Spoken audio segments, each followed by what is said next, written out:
안녕하세요. 저는 40대 중반 여자고, 최근까지는 간호조무사로 일했던 사람입니다. 평소 사연을 듣다가 너무 감동적이고 재미있는 사연이 많아서 종종 댓글도 달고, 사이다 같은 사연에는 제 속도 뻥 뚫리는 것 같아서 좋아요도 많이 누르고 했습니다. 제 사연은 사이다 같은 사연은 아니지만, 모두 구독과 좋아요 한 번씩만 해주시면 큰 힘을 얻을 것 같습니다. 잡설은 각설하고 제 사연을 보내게 된 이유부터 말씀드리려고 합니다.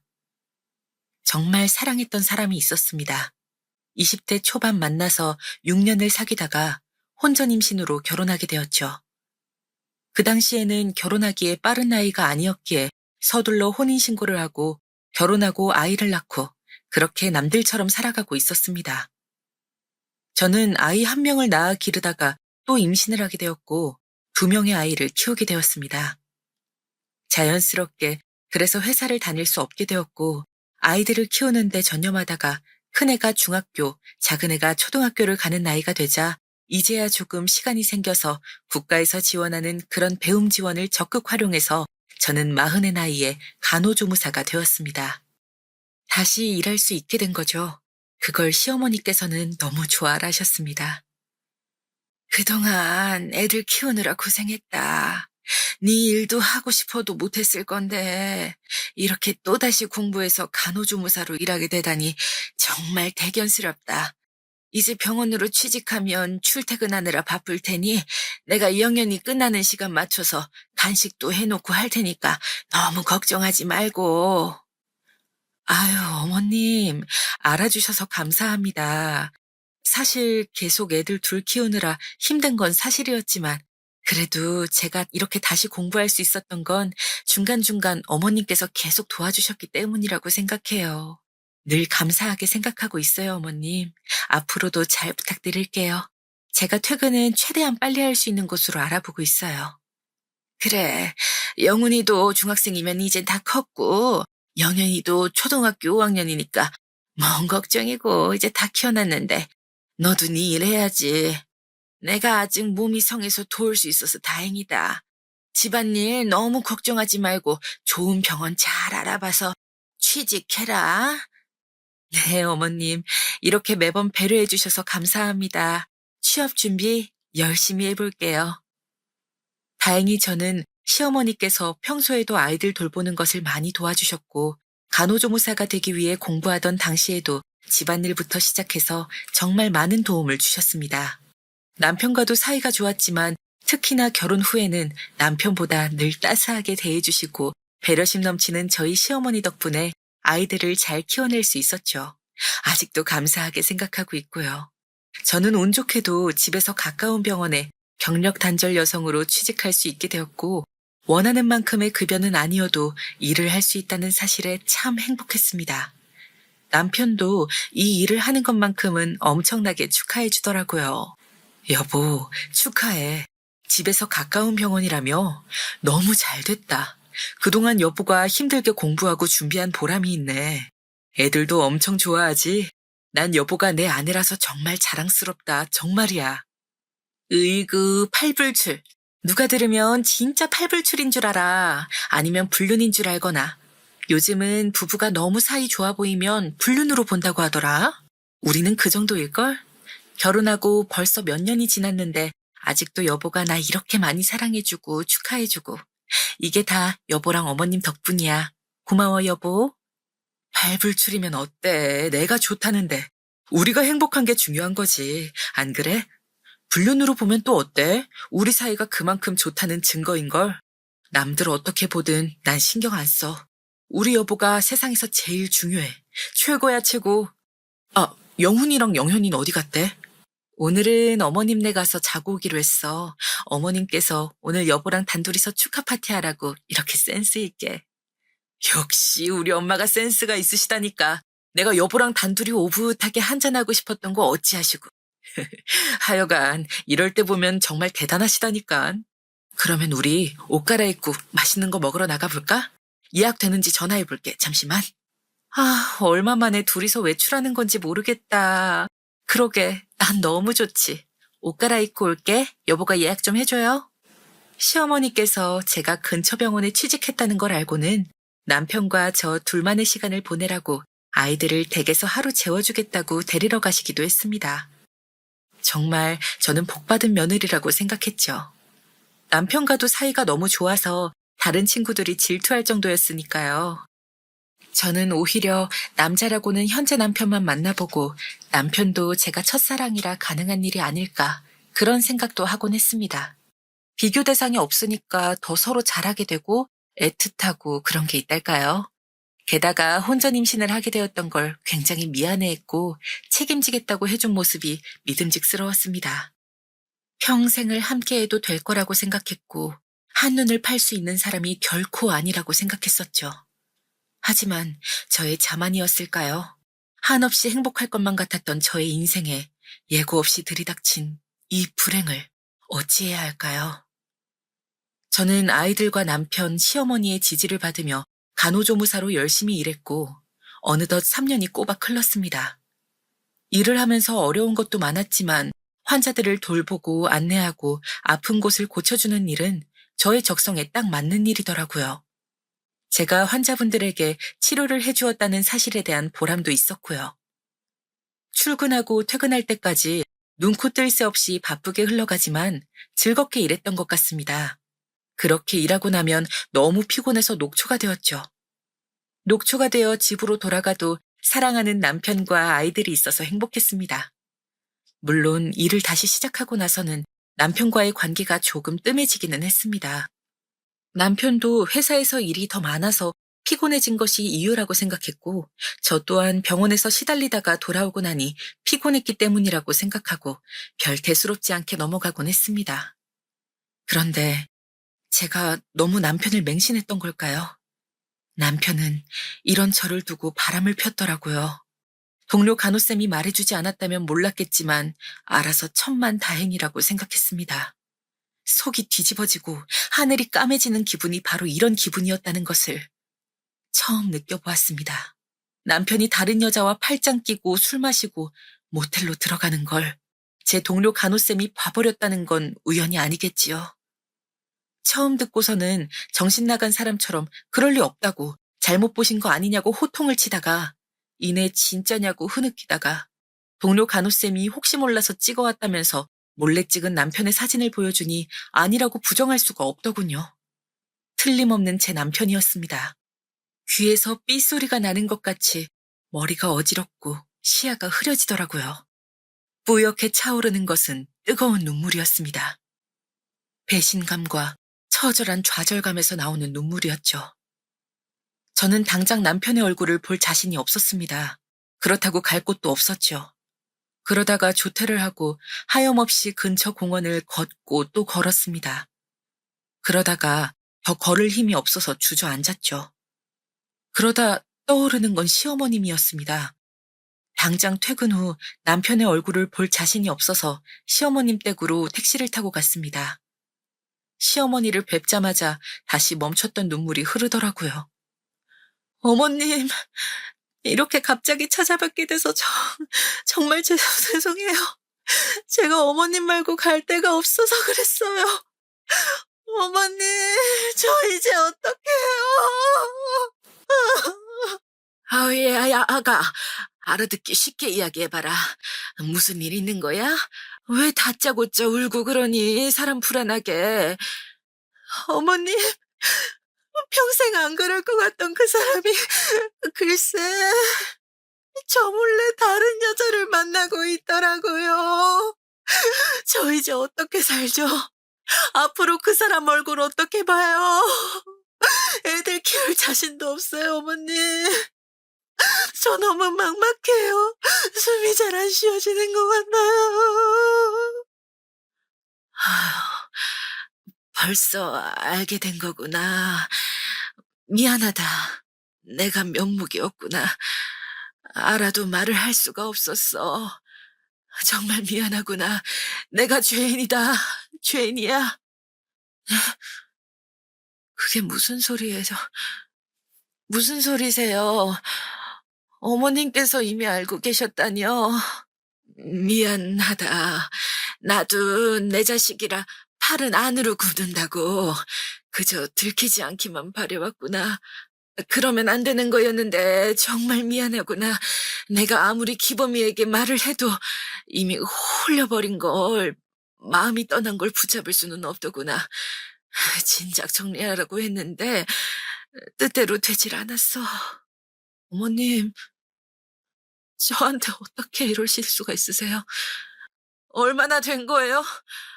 그러면 알게 되셨으면 저한테 말씀을 해주셨어야죠. 저는 이제 앞으로 어떻게 살라고요? 애가 알기론 한 6개월이 된 것 같다. 미안하다. 저는 6개월이나 되었다는 말에 실성을 하고 시어머니께 간다는 말도 없이 뛰쳐나와 택시를 타고 집으로 돌아왔습니다. 그리고 집 앞 카페에서 눈물을 훔치며 아이들은 일단 모르게 해야겠다는 생각을 했죠. 갑자기 시어머니의 마음이 조금은 이해가 갈 것 같다가도 그래도 저에게 그동안 알고도 속였다는 생각에 너무 화가 나더라고요. 그렇지만 겨우 다시 이성을 찾고 아이들을 할머니 댁에 오늘만 가 있으라고 이야기를 했죠. 급하게 집에 일이 생겨서 할머니 댁에 가 있으라고 그렇게 대충 둘러대고 저는 남편이 오기만을 이를 갈고 기다렸습니다. 여느 때와 다름없이 퇴근하고 온 남편이 바뀐 분위기를 눈치챘는지 할 얘기 있으면 하라고 하더군요. 할 말이 있는 거 아니야? 왜 그렇게 뜸을 들여? 얼른 하고 싶은 말 해. 정말 뻔뻔하네. 네가 사람이니? 내가 알던 한기범이 맞아? 내가 15년 넘게 함께 살아온 내 남편이 정말 맞냐고. 어떻게 나를 두고 다른 여자랑, 그것도 동네에서 이럴 수가 있는 거야? 나 증거도 있어. 사진으로 봤다고. 나한테 네가 어떻게 그래? 미안하다. 우리 이혼하자. 안 그래도 이야기하려고 했었어. 당신이 벌써 먼저 알아버렸네. 나 그 여자 사랑해. 우리가 그동안 너무 애들 키우는 데만 집중하면서 정작 우리 둘의 사이가 멀어지고 있었다는 건 너무 늦게 깨달은 것 같아. 그 여자는 내 멈춰있던 심장을 다시 뛰게 해준 사람이야. 난 그 여자를 책임지고 싶어. 뭐라고? 뭐?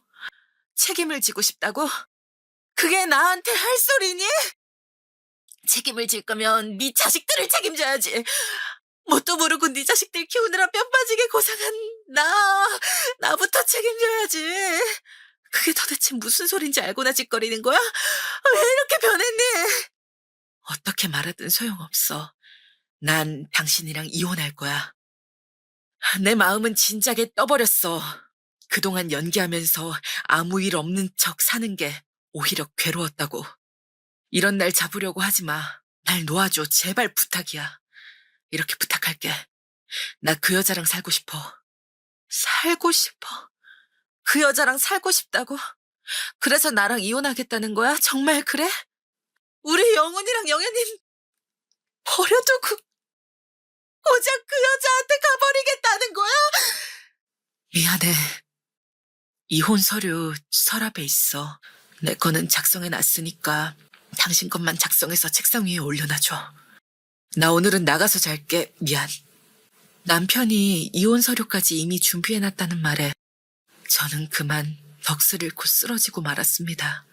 세상이 한순간에 무너져 내리는 기분이었습니다.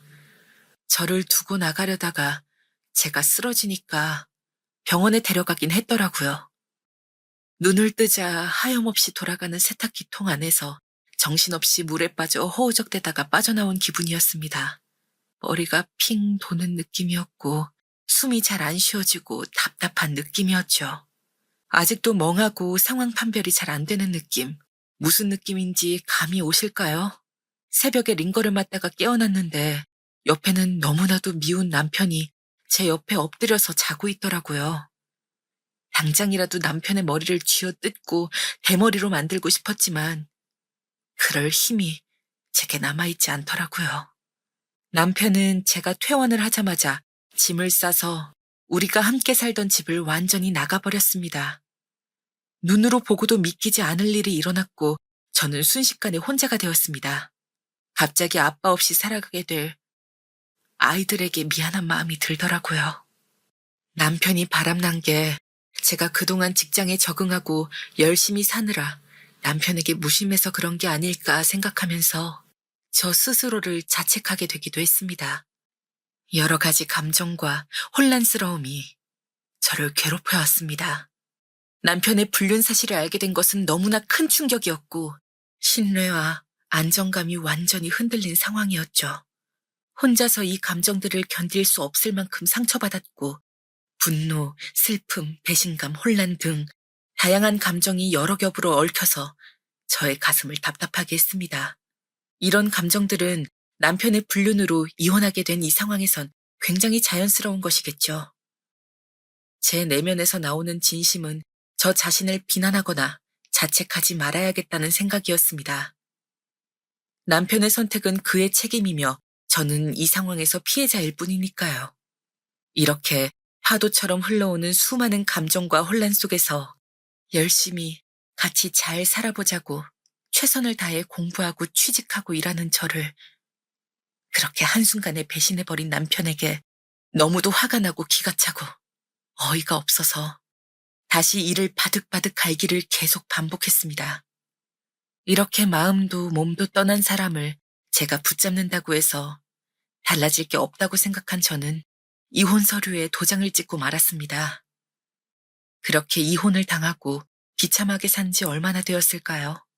그 사이 아이들은 시어머니께서 틈날 때마다 계속 봐주셨고 아이들에게는 제가 아프다고 해놓으셨더라고요. 저는 남편이 바람으로 준 상처를 스스로 감당하기에 벅찬 상황이었고 병원에도 겨우겨우 출근을 했습니다. 그동안 시간이 어떻게 흘렀는지 정말 모르겠습니다. 남편이 눈앞에서 사라지고 저는 이 상황을 그대로 받아들일 준비가 안 되어 있었거든요.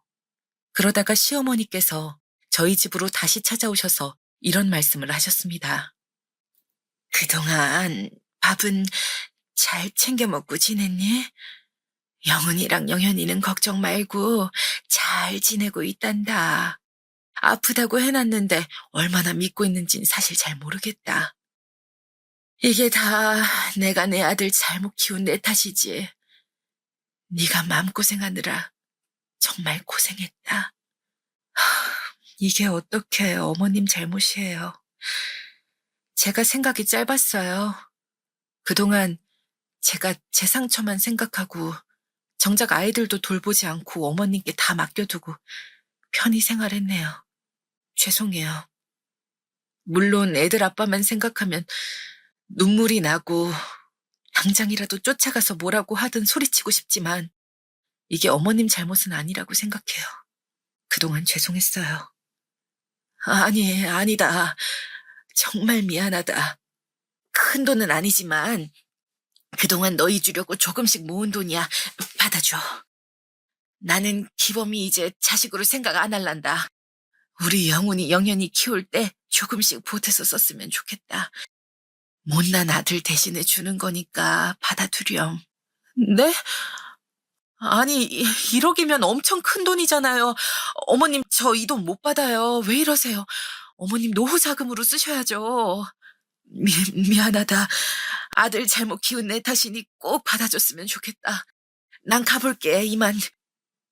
시어머니께서는 끝까지 저에게 그 1억을 받아달라며 도망치듯 저의 집을 빠져나오셨습니다. 저는 1억이라는 돈을 보고 벙쪘지만 그렇다고 이 돈을 제가 받을 수는 없는 것이었습니다. 만약에 받더라도 어머님에게가 아닌 남편에게 받아야 한다고 생각했고 남편은 바람난 그 여자가 행복하게 살지 못하도록 오히려 남편에게 매달 생활비를 받아내야 된다고 생각했습니다. 그리고 시어머니께서 주시는 자금은 본인의 노후 자금에서 뺏어 주신 것일 텐데 남편이 잘못한 것이지 시어머니께 이 돈을 받을 수는 없는 일이었습니다. 저도 간호조무사로 큰 돈은 아니지만 매달 월급도 받고 있고 그렇기 때문에 더더욱 이 돈은 돌려드려야겠다고 생각했습니다. 자존심도 상하더라고요. 이 돈을 그냥 홀랑 받아버리면 제가 제 남편의 불륜으로 인해 이혼한 것을 넘어가는 것 같은 기분도 드는 것 같았습니다. 남편과는 못 본 지 그때 집을 나간 뒤로 아예 보지 못했으니 4개월은 된 것 같습니다. 이제 어디서 어떻게 살고 있는지도 모르는 남편을 대신하겠다는 어머님의 마음은 잘 알겠으나 그래도 이건 아니라는 생각이 들었습니다. 제가 받는 것이 염치가 없다는 생각도 들었고요. 그래서 돈을 다시 돌려드리려고 시어머님 댁에 갔습니다. 어머니, 저 왔어요. 아무리 생각해도 이 돈 1억은 돌려드리는 게 맞을 것 같아서요. 이- 여, 여보, 당신이 어떻게 여기? 아이고, 아우, 방문을 닫아놓는다는 게 깜빡했구나. 이제 병실 치료도 소용이 없는 것 같다고 해서 그만. 아유, 지금 이게 어떻게 된 거냐면, 저는 봐서는 안 될 장면을 보고 만 것일까요? 몇 달 전 저에게 새로운 여자를 사랑한다며 이혼을 요구하던 남편의 모습은 온데간데 없고, 시어머님 댁 방 한 구석에서 시체처럼 빼짝 말라서 누워있는 남편의 얼굴이 보였던 것입니다. 이게 대체 무슨 일일까요? 저는 제 눈으로 본 광경에 넋을 놓고 한참을 멍하니 닫힌 방문을 바라보고만 있었습니다. 숨이 멎을 것 같은 이 기분, 상상이 가시나요? 정말 시간이 멈춘 기분이었습니다. 그 광경을 본 저는 순간 큰 대못이 쾅 하고 심장에 박혀버린 기분이었습니다. 정신을 차려보니 제가 실성한 채로 눈물도 흘리지 못하고 멍하니 방문만 바라보고 있더군요. 시어머니께서 저에게 계속 괜찮다고 일단은 이리 와 앉으라고 다 설명해 주겠다고 하시더라고요. 시어머니의 부축을 받고 겨우 식탁에 앉았습니다. 많이 놀랐지? 정말 미안하다. 이게 맞는 건지 계속 고민했는데, 아이고, 기범이 이 녀석이 자기 평생 소원이라고 그러더구나. 대장암 말기라서 이미 알았을 땐 손을 쓸 수 없는 상황이었단다. 너한테 큰 짐을 지고 가는 마당에 이대로 슬퍼하게 놔둘 수는 없다면서 차라리 미워하게 해주고 싶다더라. 자기 같은 사람은 잊어버리게 나보고 도와달라고 하더라. 아휴, 그러, 그, 그러면 지금까지 남편이 바람 폈다는 게 모두 사실이 아니라는 말씀이신 거예요? 저는 그것도 모르고 대성한 말기라고요? 언제요? 언제부터 알고 준비하신 거예요, 대체? 왜 저한테 말씀해 주시지 않았어요, 네? 하나밖에 남지 않은 소원이라지 않냐. 평생 기범이가 너랑 애들 행복하게 해주겠다고 했는데 약속을 못 지켜서 미안하다고. 그런데 병수발하면서 불쌍하게 살지 않고 차라리 자기를 미워하는 힘으로 더 악착같이 잘 살길 바란다고 하더라. 자기는 어차피 금방 죽고 없을 텐데 사랑하는 사람이 이렇게 허망하게 가면 앞으로 남은 인생을 어떻게 살아가겠냐며. 아무리 그래도 그렇지, 어머님. 어머니께서는 저한테 말씀해 주셨어야죠. 이 불쌍한 사람 이제 어떡해요? 제가 이제 어떻게 해야 하는 걸까요? 기범이 본인이 원한 거니까 너는 죄책감 가지지 말아라. 그게 기범이가 원하는 바였어. 네가 기범이에게 죄책감 가질까 봐 혼자 애들 키우기도 힘들 텐데 옆에서 도움도 못 주고 금방 이 세상 떠나버릴 사람이니 미련 없이 차라리 자기를 미워하게 만드는 게 낫겠다고 계속 나를 설득하더라. 나도 널 속여가며 이렇게 하는 게 많이 괴로웠단다. 그렇지만 어쩌겠니. 지금은 이제 하루에 깨어있는 시간도 몇 시간 안 되는 상황이야. 살 날이 얼마 남지 않았다고 하더라. 저 사람 정말 불쌍해서 어떡해요? 저는 앞으로 어떻게 해야 될지 정말 모르겠어요, 어머님. 끝까지 저만 생각해주는 저 착하고 바보 같은 저 사람. 그것도 모르고 바람핀 걸 철석같이 믿고 미워했네요. 아, 시간을 되돌려주세요, 제발요. 제발. 시어머님께 매달리며 펑펑 울면서 소리쳤습니다. 이제 저에게 남은 것은 미워할 힘도 살아야겠다는 의지도 아니었습니다. 절망뿐이었습니다. 우리 애들은 이제 어떻게 해야 하는 걸까요? 그때 남편이 바람핀 걸 인정하고 집을 나서던 날, 한 번이라도 이게 사실일 리 없다고 거짓말하지 말라고 했다면 어땠을까요? 어머님께서 사실대로 남편이 바람난 게 아니라 모든 게 거짓으로 속인 것이고 저를 위해 이혼해 주려고 했던 거라고, 개장한 말기인 걸 알고 그런 거라고 말씀해 주셨다면 어땠을까요? 정말이지 이때만큼 시간을 되돌리고 싶다고 생각한 적은 없었습니다. 아이들은 아무것도 모르고 그저 아빠가 길게 출장을 간 줄만 알고 있는데요. 이런 소식을 어떻게 전해야 할지, 저는 또 앞으로 어떻게 살아가야 할지 정말 막막해지더라고요. 그리고 이렇게 불쌍한, 자기 혼자 다 감당하려고 한 바보 같은 제 남편은 어떻게 해야 하는 걸까요? 남편이 정신이 들자 저는 시어머니께 말씀드리고 단둘이 이야기하고 싶다고 방문을 열어 남편이 누워있는 곳에 들어가 보았습니다. 정말 빼쩍 마른 몸이 몇 개월 전 남편의 모습과는 너무나도 달라져 있어 눈물이 앞을 가리더군요. 힘들게 움직이지 마. 그대로 있어. 나 어머님한테 다 듣고 온 거야. 어머님께서는 끝까지 당신이 바람나서 이혼한 걸로 그렇게 당신 소원 들어주시려고 했어. 그런데 내가 집에 찾아오면서 진실을 알게 된 거고. 정말 죽을 때까지 나 속이려고 했니? 그런 거야? 나한테 어떻게 이럴 수가 있어? 너한테 난 그 정도밖에 안 되는 사람이었어? 정말 미안하다. 널 볼 면목이 없어.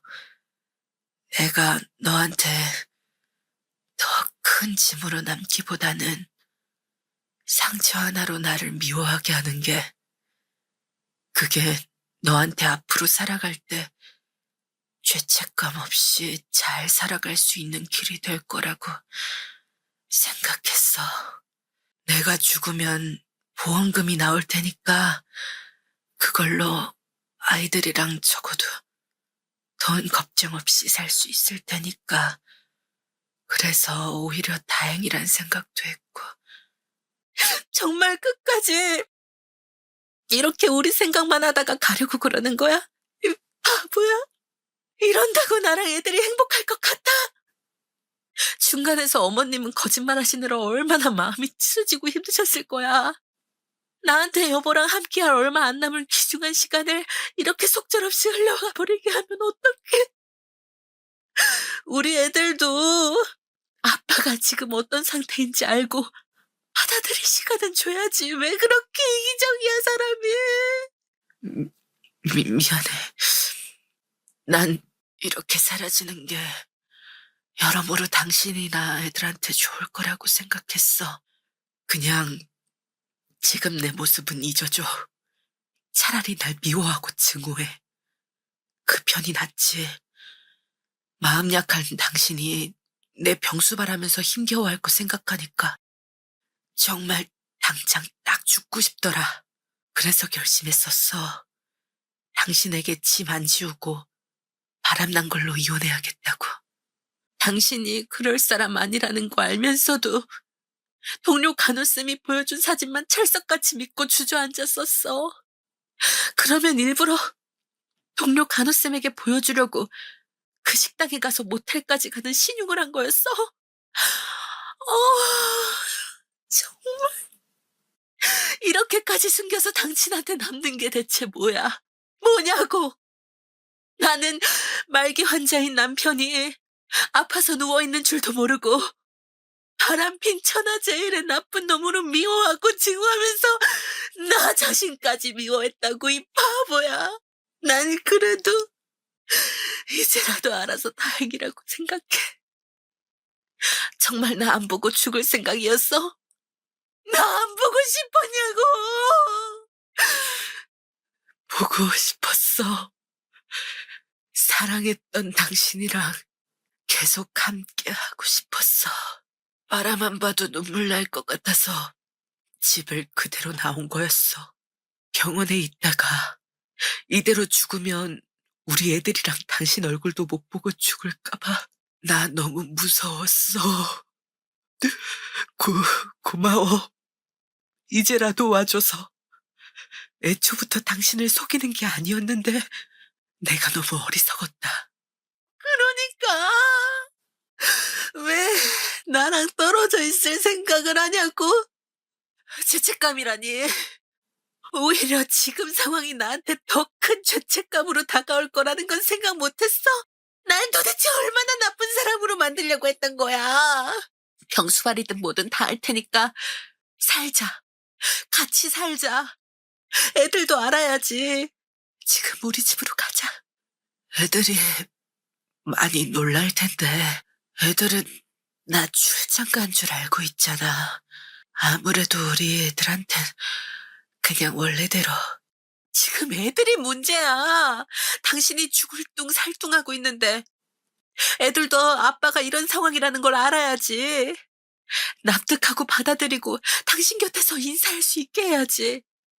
안 그러면 평생 아빠 임종도 못 지켰다는 죄책감에 살 텐데 그걸 정말 바라는 거 아니면 지금 우리 집으로 가자. 얼른. 저는 시어머니께 그동안 감사했다고 제가 남편을 돌보겠다고 말씀드리고 남편을 부축해서 차에 옮겨 태웠습니다. 시어머니께서는 힘들지 않겠냐며 극구 말리셨지만 지금 저는 이 사람과 함께 있을 수 없으면 미칠 것 같았거든요. 그래서 억지로라도 데려가야겠다고 저 좀 도와달라고 사정하면서 남편을 데리고 나왔습니다. 남편을 부축하는데 너무 가벼워서 마음이 미어지는 것 같았습니다. 이렇게 남편이 병으로 골골대며 힘들어하면서 점점 무게가 줄어갈 때 저는 남편을 미워하고 증오하면서 살고 있었으니 정말 가슴이 찢어질 것 같더라고요. 집에 오자마자 저는 안방을 정리하고 남편을 눕혔습니다. 시어머님 댁에서 가져온 링겔도 옆에다 두었죠. 다행히 제가 간호조무사 공부를 하고 간호조무사로 일했기 때문에 남편에게 해야 하는 기본 조치나 수발은 충분히 가능했습니다. 어떻게든 공부를 해놓고 일을 해놓으면 이렇게 추후 쓸모가 있어지나 봅니다. 아이들이 돌아오자 잠든 남편을 안방에 두고 저는 아이들을 조용히 불러 집 근처 카페로 데려갔습니다. 그리고 무거운 이야기를, 진실을 말하기 시작했죠. 지금부터 엄마 하는 이야기 잘 들어줘. 아빠가 출장에서 돌아오셨어. 정말 길고 긴 출장이었지. 몇 개월 되었더라 벌써. 그런데 엄마도 오늘이 돼서야 알았는데 아빠가 많이 아프셔. 대장암 말기여서 이제 살 날이 얼마 남지 않은 상태야.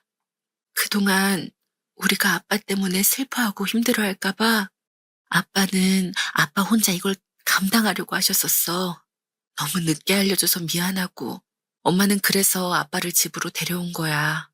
몸이 아파서 깨어있는 시간이 몇 시간 안 돼. 깨어나면 곧 얼굴 보게 해줄게.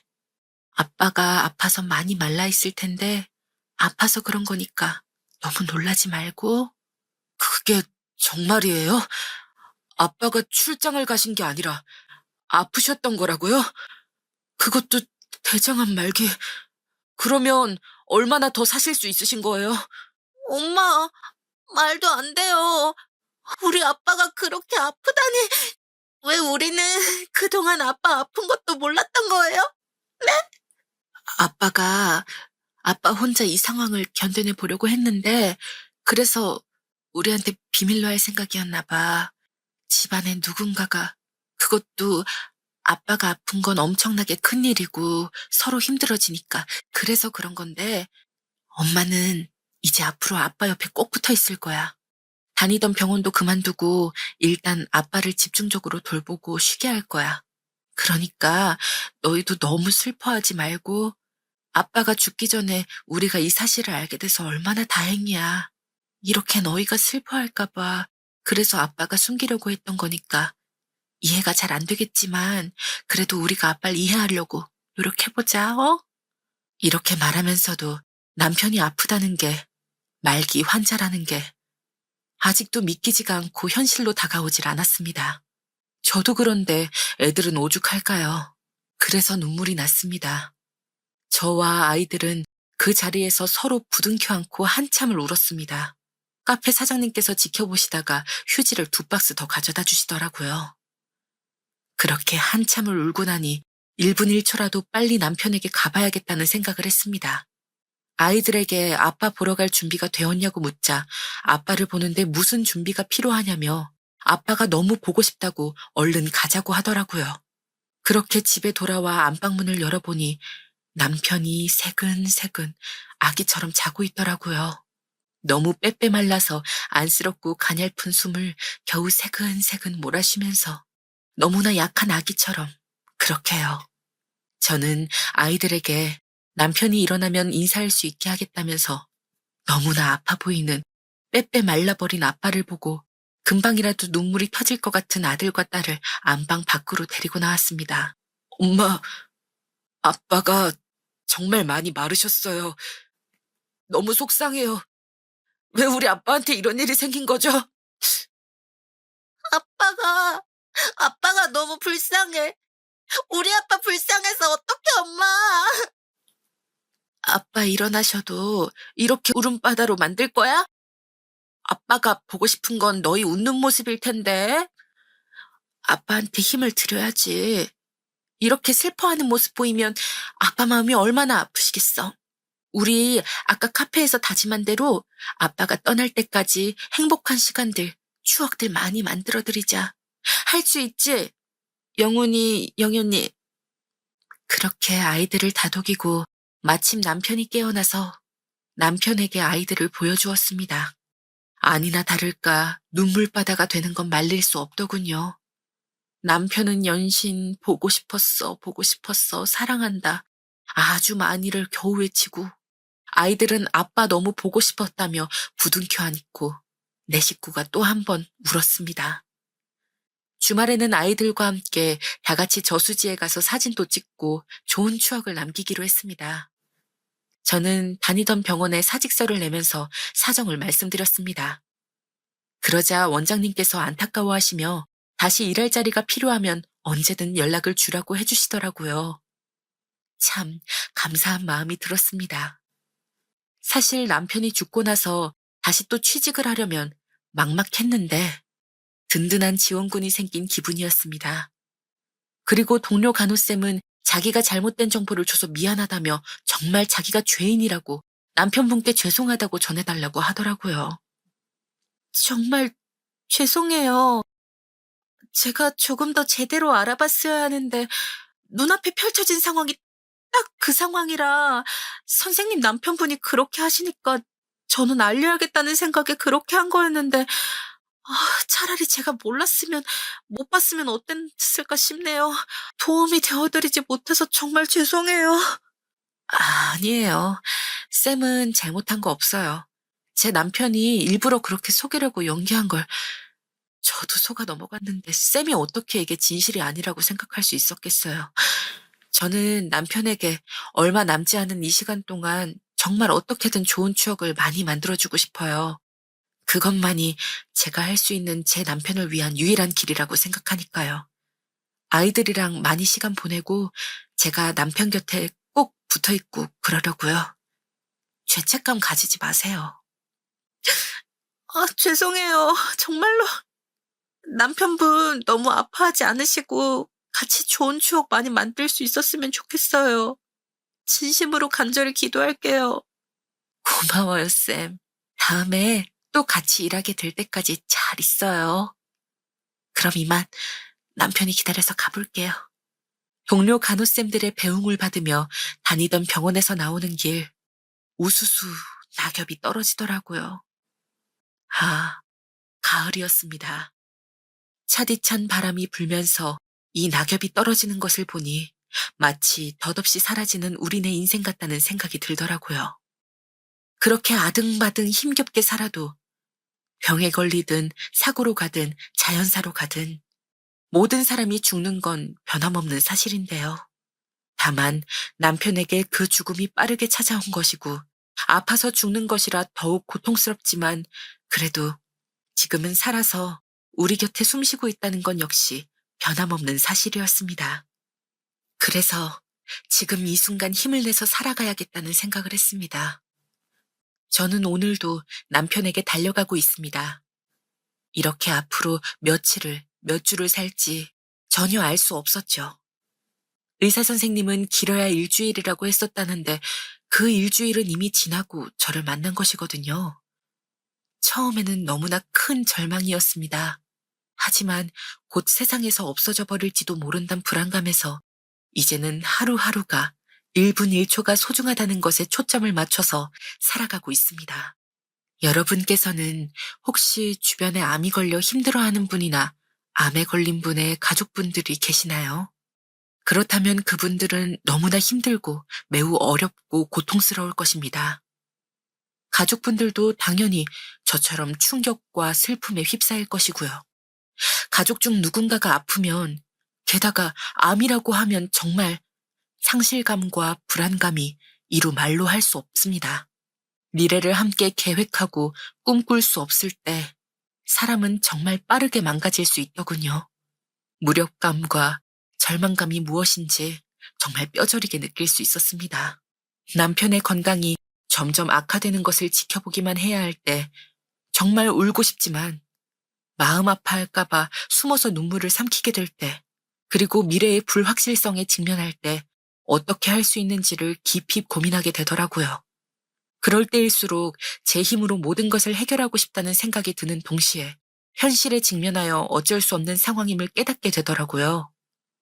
남편이 이렇게 된 것을 알고 남편이 바람을 펴서 불륜으로 이혼을 했을 때보다는 더욱더 참 많은 감정들과 대면하게 되었습니다. 슬픔, 분노, 혼란, 두려움 등 다양한 감정들이 저를 뒤섞이게 만들었습니다. 아이들에 대한 부담은 시어머니께서 계속 도와주실 것을 알기에 어느 정도는 마음이 놓였지만 그렇다고 부담이 완전히 사라지는 것은 아니었습니다. 저는 남편을 돌보고 더 이상 악화되지 않도록 하는 데에 모든 관심을 쏟고 있었습니다. 그러면서 동시에 제 감정과 건강을 돌봐야 하는데 그러지 못했습니다. 이러한 부담은 제게 심리적, 정서적, 그리고 신체적인 스트레스를 주더라고요.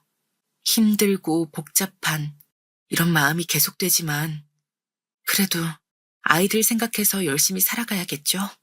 여러분들께서 저라면 어떻게 하실 건가요? 하루하루가 다르게 메말라가는 남편을 보며 저는 절망 속에 빠지지 않으려고 매일 발버둥을 치고 있습니다. 위로와 응원의 한마디라도 댓글로 적어주시면 정말 큰 힘이 될 것 같습니다. 얼마 전 제 친구가 마지막 입새라는 책을 선물해 주었습니다. 1905년에 나온 작품이더군요. 100년이 훌쩍 넘게 지나도 여전히 저에게 와닿아 마음을 울리더라고요.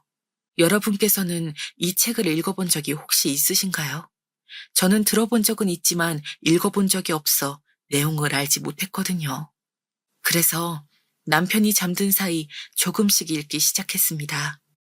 마지막 잎새는 저를 치유해주는 느낌이 들었습니다. 미국 뉴욕의 워싱턴 광장 주택가에 저가의 방세로 가난한 화가들이 모여 사는 화가촌에서 마지막 잎새 이야기는 시작됩니다. 어느 날 겨울 유행성 폐렴이 동네에 돌게 되고 젊은 화가인 주인공은 병에 걸려 몸져 눕게 되었습니다. 항상 주인공을 곁에서 돌봐주고 지켜주는 친구인 화가 친구의 간호를 받아요. 이 화가 친구가 마치 저인 것 같더라고요. 어느 날 주인공은 침대 옆 창문에 보이는 담쟁이 덩굴을 하염없이 바라보며 한없이 나뭇잎의 개수를 세웠습니다. 그러면서 저 잎이 다 떨어질 때면 자신도 이 세상에 없을 거라고 되뇌이죠. 이 모습을 지켜보면 주인공의 친구는 마음을 아파합니다. 때로는 이렇게 자신의 진짜 병보다 마음속에 드는 생각, 우울함, 무기력함이 환자를 더 쇠약하게 만드는 것 같습니다. 주인공의 친구는 그림을 그리기 위해 만난 아랫집의 나이든 화가에게 주인공의 마음을 이야기하며 함께 걱정합니다. 그러다가 진지하게 창가에 앉아 고민하다가 갑자기 알 수 없는 기쁨으로 얼굴이 환해집니다. 며칠 동안 거센 비바람이 불었고 당연히 잎은 다 떨어졌을 거라고 생각하고 주인공은 창문을 엽니다. 하지만 단 하나의 마지막 잎새는 꿋꿋하게 매달려 있었지요. 그것을 보고 주인공은 힘을 내려고 노력을 했습니다. 하지만 다음 날 아랫집의 나이든 화가 아저씨가 급성 폐렴 때문에 돌아가셨다는 소식을 듣게 됩니다. 주인공의 친구는 이야기합니다. 비바람이 몰아치는 깊은 밤, 아랫집 화가 아저씨가 비를 맞아 몸져 누우셨음을 말이죠. 아랫집 화가 아저씨는 평생 한 폭의 걸작을 남기고 싶다고 하셨는데 결국은 완성하셨다고 하더라고요. 그 작품은 바로 담장의 마지막 잎새였습니다. 젊은 주인공을 위해서 아랫집의 늙은 화가 아저씨는 비바람이 불고 어두운 그날 밤 폐렴이 돌고 있는 위험한 시기에 진짜 같았던 마지막 잎새를 그려낸 것입니다. 책의 내용이 너무나도 감동적으로 느껴지더라고요. 마지막 잎새 책의 주인공을 보면서 삶에 있어서 매사 긍정적인 마음으로 살아가는 것이 얼마나 중요한지 알겠더라고요. 아직 제 옆에 사랑하는 사람이 살아 숨쉬고 있는데 저는 남편이 떠나갈 날만을 생각하면서 지레 겁먹고 힘들어하고만 있었던 게 아닐까 반성하게 되더라고요. 또 주인공을 사랑하는 주인공의 친구의 모습에서 지극정성으로 간호하는 헌신의 아름다움까지 느껴지더라고요. 그리고 아랫집 화가 아저씨를 보면서 자신의 몸을 아끼지 않고 걸작을 남기고 후배 화가를 위해 희생을 하는 그 숭고한 정신도 저를 다시 정신 차리게 했습니다. 그래서 저는 오늘도 남편의 말라가는 몸을 보며 아직 살아있다. 그래서 남편과 함께하고 있고 남편이 아프기 전엔 함께했던 시간이 지금에 비하면 정말 적었었는데 이렇게 함께하는 시간이 늘어났다는 것에 또 긍정적으로 바라보며 살아가려고 노력하고 있습니다. 저는 최근 이런 감정들을 기록하려고 블로그를 시작했습니다. 아직 미미한 글이지만 제 남편이 죽는 날 이 블로그를 세상에 공개하려고 합니다. 지금은 비밀글로 작성해두고 있어요. 남편이 저에게 바람을 피웠다고 거짓말을 하고 이혼하게 한 이유, 그리고 우연히 시어머니께 1억을 돌려드리러 갔다가 누워있는 남편을 보고 소스라치게 놀랐던 일, 아이들에게 담담하게는 아니지만 아빠가 아프다는 걸 말해줄 때의 심정, 그런 것들을 기록하고 또 남편과의 시간을 기록하고 싶어서 시작했습니다. 그러다가 저 혼자 이렇게 기록을 하고 책을 읽고 남편과의 시간을 최대한 긍정적으로 보내려고 하면서도 저만 이렇게 힘든 게 아닐 것이라는 생각에 이렇게 사연을 남겨보게 되었습니다. 사연을 보내는 지금 이 순간에도 병마와 싸우고 있는 가족이나 남편 또는 아내분 또는 자녀분들에게서는 제 사연을 듣고 조금이라도 위안과 위로를 얻으셨으면 좋겠습니다. 세상에 혼자가 아니라는 기분은 정말 중요하더라고요. 여러분께서도 혼자가 아닙니다. 저도 여러분들이 이 사연을 들어주신 만큼, 댓글로 응원해주신 만큼, 여러분의 사연을 또 남겨주시는 만큼 힘을 낼 수 있을 것 같습니다. 힘들고 어려운 시기를 겪고 계시다는 사실에 대해 얼마나 안타까운 마음인지 알고 있습니다. 혹시나 모든 힘을 다해 제 사연을 듣고 계신다면 저는 여러분에게 용기와 희망을 전하고 싶습니다. 암이라는 건 한 가정에 상당한 충격을 주죠. 갑작스럽고 예상치 못한 소식에 마음이 아프고 혼란스러우셨을 겁니다. 저도 그랬고요. 하지만 암은 단지 이름뿐이며 여러분의 가족은 남편은 아내는 자식들은 그 이름보다 훨씬 강하고 용감합니다. 가족들이 함께 모여 이 어려운 시기를 함께 버텨갈 때 서로에게 끊임없는 지지와 사랑을 주는 것이 매우 중요하더라고요. 서로를 위로하고 격려하는 말씀과 행동은 작지만 큰 힘을 줄 수 있습니다. 어떤 상황이든 혼자가 아니라는 사실을 잊지 마세요. 물론 암은 불확실성과 두려움을 지닌 존재입니다. 하지만 희망을 잃지 마세요. 의학과 기술의 발전으로 암 치료의 기회와 가능성은 계속해서 증가하고 있으니까요. 저희 남편처럼 말기어서 죽을 날을 기다리고 있는 입장에서도 희망을 꺼뜨리지 않는 것은 아직 우리가 살아있음에 나눌 수 있는 짧은 대화와 눈짓, 교감이 있기 때문입니다. 그리고 저희 아이들도 남편이 아프다는 사실에 조금 더 의젓해지고 강해진 것 같습니다. 시어머니께서 잘 돌봐주시고 부족함 없이 해주시는 덕이 크지만 아이들은 남편에게 슬퍼하기보다는 웃는 얼굴로 자신들의 일과를 이야기하고 시시콜콜한 이야기도 다 해주려고 노력합니다. 이런 저의 남편 투병 이야기가 궁금하시다면 댓글로 응원의 메시지를 남겨주세요. 제가 계속 글을 쓰는데 큰 힘이 될 것 같습니다. 서로에게 위로와 격려를 전하는 이 어려운 시기에 함께 힘을 모아 환자와 그 가족분들께서도 1분 1초 촘촘하게 좋은 기억을 만들어가는 나날이 되기를 진심으로 바랍니다. 긴 사연 들어주셔서 너무 감사드립니다. 안녕하세요. 저는 고민하다가 제 이야기를 보내보게 되었어요. 속에 담아두기에는 너무 답답한 경험담이고 그렇다고 누군가에게 말을 하려니까 마땅한 상대가 없더군요. 이럴 때는 익명의 방법이 좋은 것 같아요.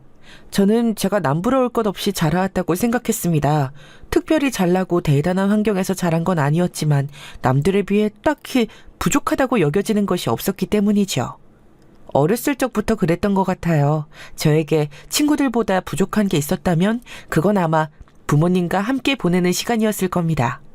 특히 아버지와 말이에요. 아버지께서는 제가 어릴 적에 지인분과 일찍이 사업에 뛰어들어서 매진하시느라 자주 바쁘신 분이셨습니다. 언제나 업무 일정이 가득 차 있으셨고 출장도 잦으셨는데요. 어떤 시기에는 아예 2년 동안 아버지를 뵙지 못한 적도 있었어요. 저는 제가 딸이어서 아버지하고 왠지 더 어색했다고 생각을 합니다. 제 위로 오빠가 하나 있는데요. 오빠는 그래도 아버지와 곧잘 농담도 주고받으며 잘 지냈었거든요. 그러나 저는 매일같이 볼 수는 없는 존재인 아버지를 어딘가 거리감이 있다고 여겨서 살갑게 대해드리질 못했습니다. 오빠하고 제가 나이 차이가 5살이나 나기 때문에 아무래도 아버지를 대하는 게 다르기도 했겠죠. 여기까지는 그래도 바쁜 가장 때문에 빚어진 가정 내의 어색함? 이 정도만 느껴지시죠? 그런데 이게 전부가 아니었어요. 특이하게도 저희 집은 엄마하고 오빠도 대면대면했습니다. 보통은 한창 자식이 성장기일 때 모자관계에 이모저모가 많지 않나요? 그런데 엄마하고 오빠의 사이가 경직되어 있었기 때문에 집안 분위기 자체가 늘 어색하게 굳어 있었어요. 그나마 제가 잘해보려고 엄마한테 애교도 부리고 괜히 주절주절 실없는 소리도 늘어놓고 그랬습니다. 엄마께서 반응을 잘해주시거나 말거나 제 노력은 계속됐었죠. 그리고 이건 결코 헛되지 않았어요.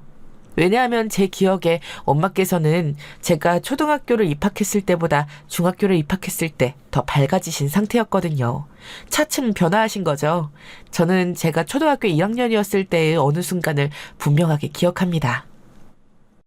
엄마! 나 오늘 학교에서 받아쓰기 시험 100점 맞았어요. 우리 반에서 100점 맞은 사람 딱 3명인데 그 중에 하나가 나예요. 진짜 잘했죠? 선생님이 칭찬 스티커도 붙여주셨어요. 이것 보세요. 그래? 잘했네. 축하해. 엄마, 이거 100점 맞아온 시험지인데 혹시 안 보세요? 여기 보시면 어려운 문장 받아쓰기도 다 맞췄어요. 제가 시험지를 내밀자 엄마께서는 되게 귀찮다는 표정으로 한숨을 쉬시더니 곁눈질을 한번 하셨어요. 시험지를 곁눈질로 슬쩍 보신 것, 그게 다였습니다. 너무 충격이었고 어린 마음에 큰 상처였어요. 엄마께서 늘 시큰둥한 태도를 보이시는 분이셨지만 학교에서 큰 칭찬을 받은 받아쓰기 시험 점수를 보시고도 그러실 줄은 몰랐거든요. 저는 시험지를 든 채로 그 자리에서 울먹였습니다.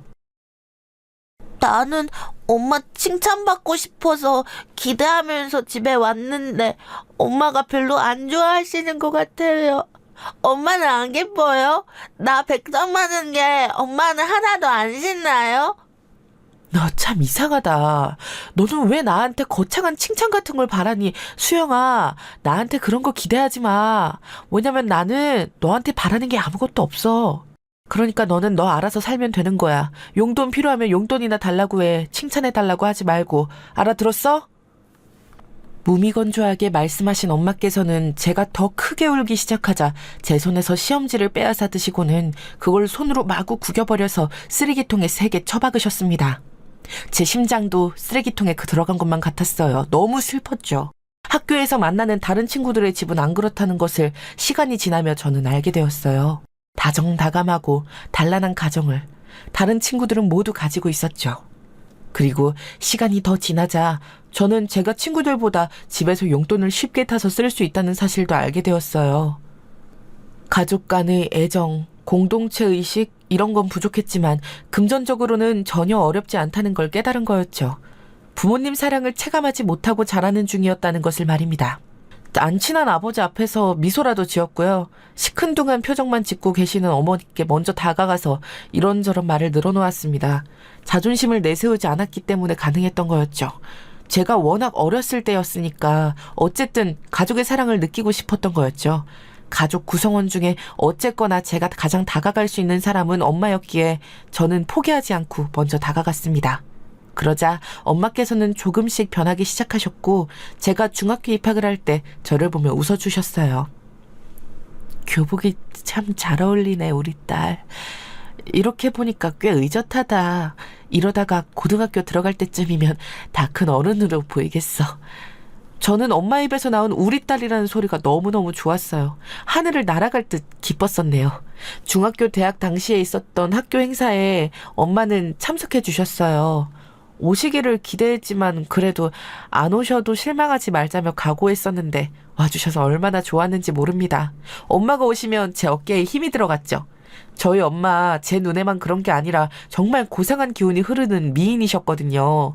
다른 친구들 엄마들하고는 달랐어요. 옷차림새도 깔끔하면서 고급스럽게 잘 입으셨기 때문에 친구들이 저희 엄마를 보고 하나같이 부러워했었습니다. 그렇게 저는 커갈수록 저희 가족이 더 좋아졌던 것 같아요. 어쨌거나 어려움 없이 사는 집이었고 남들의 부러움에 찬 시선을 소소하게나마 받을 수 있다는 게 모두가 누릴 수 있는 환경이 아니라는 것을 나이가 들수록 알게 되었기 때문입니다. 저희 엄마께서 잘 꾸미고 다니셨던 건 다름 아닌 아버지의 영향이 있었어요. 당신 지금 꼬라지가 그게 뭐야? 목은 죄 늘어난 티셔츠에 바지는 시골 할머니들이나 입을 것처럼 생겼잖아. 지금 그딴 걸 옷이라고 쳐 입고 있는 거야? 늘어난 게 아니라 이 티셔츠는 원래 이런 디자인이에요. 그리고 바지는 이런 게 편한 것 같아서 한번 입어봤어요. 집에서도 편한 게 아무래도 좋으니까요. 집안 기강이 해이해질 대로 해이해졌구만. 그딴 태평한 소리가 아가리에서 나올 생각이 들어? 내가 당신 고작 이런 꼬라지나 하고 있으라고 돈 벌어다 주는 줄 알아? 내가 몇 번을 말해. 돈이라는 것은 누려야 비로소 가치가 생기는 거야. 누리지 않으면 돈은 그냥 화장실 휴지보다 못한 거라고. 당신 얼른 가서 그딴 옷 같지도 않은 바지는 가져다 버리고 그럴싸한 치마라도 찾아서 갈아입어. 알았어요. 이따 씻고 나오면서 옷 갈아입을게요. 그러면 되잖아요. 있다? 지금 있다라고 했어? 당신 내 말이 우스워? 내가 우습게 보여? 왜 사람이 좋은 말로 하면 귓근육으로 안 들어 처먹지? 왜 꼭 사람을 나쁜 소리 하게 만드냐 이 말이야. 나 진짜 나쁘게 굴고 싶지 않으니까 나긋나긋하게 말로 해줄 때 당장 일어나서 옷 갈아입어. 지금 당장! 어렸을 때는 비교군이 없으니까 그런 광경이 이상한지도 몰랐습니다. 아버지께서 예전에는 워낙 집에 자주 비우시기도 했었고요. 그런데 커가면서 다른 집들은 안 이렇다는 것을 알고 저희 부모님의 이런 모습이 썩 좋지 않다는 것을 느끼게 되었죠. 아버지께서 큰 목소리를 내시며 추레한 차림새를 흉보시자 엄마께서는 지겹고 지친다는 얼굴로 자리에서 일어나 옷을 갈아입으러 방에 들어가셨습니다. 저는 엄마와 유대감이 많이 생긴 뒤였기 때문에 아버지에 대해 묘한 반감이 생겨나기 시작했죠. 아버지 당신이나 실컷 꾸미고 다니실 것이지 왜 애꿎은 엄마께 그러시는 건지 이해도 안 됐고 너무 별로라고 느껴졌습니다. 제가 아버지에게 슬슬 불만을 품자 그런 저를 눈치채신 엄마께서는 조용히 눈빛으로 만류하셨습니다. 그건 마치 나도 포기하고 사니까 너도 그냥 가만히 있어라고 말씀해 주시는 듯 했어요. 공사다망하신 아버지께서 집에 정기적으로 붙어 계시기 시작했던 것은 제가 고등학교에 입학한 이후였는데요. 이때 오빠는 대학생이었습니다. 겉멋이 잔뜩 든 오빠는 아버지를 졸라서 승용차 한 대를 받아내자 세상에서 아버지를 가장 존경한다면서 그때부터 눈을 빛내기 시작했어요. 우리 아버지처럼 진짜백의 상남자도 없지. 처자식 먹여 살리느라고 늘 바깥 일을 바쁘게 하면서 살아오셨잖아. 우리를 위해서 희생하며 살아오신 거야. 이런 아버지의 은혜도 모르고 엄마는 감사할 줄 모르시는 것 같아. 뭐랄까 사람이 너무 배은망덕하다고나 할까. 배은망덕이라니. 오빠, 엄마한테 그게 무슨 표현이야. 오빠는 어렸을 때부터 엄마하고 안 친했으니까 괜히 심술나서 그렇게 말하는 거지. 오빠가 아버지하고 둘이 왠지 비슷하잖아. 그래서 엄마가 오빠하고도 잘 안 맞았다는 거 나는 다 알고 있어. 초등학교 때도 오빠는 친구들하고 주먹 다짐하고 껄핏하며 사고를 쳤었지. 본인이 말썽쟁이였으면서 엄마 보고 배은망덕이라고 표현하는 게 너무 어이가 없다. 엄마보다 아빠가 낫지. 내가 학교에서 쌈박질하면 엄마는 골치 아프시다는 듯 한숨을 쉬면서 날 한심하게 쳐다보셨지만 아버지는 나한테 늘 사내 새끼가 미련하게 참는 것보다 낫다면서 칭찬해 주셨어. 두 분 중에 진짜 부모 자격이 있는 건 아버지 쪽이야. 나는 솔직히 엄마가 왜 결혼 자체를 하셨는지 이해가 안 갈 정도야. 넌 엄마한테 잘 보이고 친해지고 싶어서 옛날부터 꼬리를 엄청 흔들었으니 내 말에 동의를 쉽게 안 하겠지만 엄마보다는 하여간에 아버지가 훨씬 인간적으로든 뭐든 나으신 분인 것만은 너도 확실하게만 알아도. 오빠가 학교에서 자잘하게 사고를 칠 때마다 아버지는 혼내는 법이 없으셨던 걸로 기억합니다. 오히려 용돈을 매번 두둑하게 주셨던 것으로 알고 있네요. 그런 아버지를 오빠는 나이가 들수록 좋아했어요. 성인이 되고 나니까 돈에 허덕이는 주변 사람들이 눈에 들어오기 시작하면서 아버지에 대한 감사함이 마구마구 피어올랐다고 합니다.